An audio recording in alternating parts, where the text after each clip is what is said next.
Daily. Taste the Daily.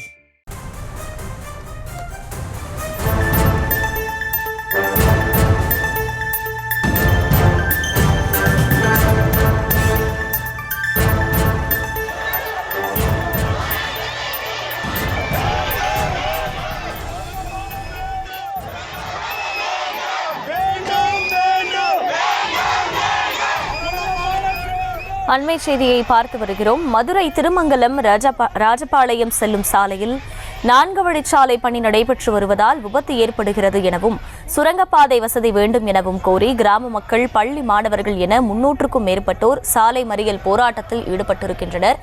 அவர்களுடன் RB உதயகுமாரும் இந்த சாலை மறியலில் ஈடுபட்டிருக்கிறார். அந்த காட்சிகளை பார்த்து வருகிறோம்.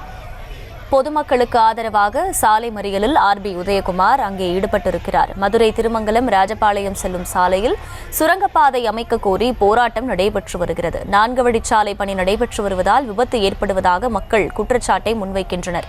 போராட்டக்காரர்களுக்கு ஆதரவு தெரிவித்து அதிமுக முன்னாள் அமைச்சர் ஆர்பி உதயகுமாரும் மறியலில் ஈடுபட்டிருக்கிறார்.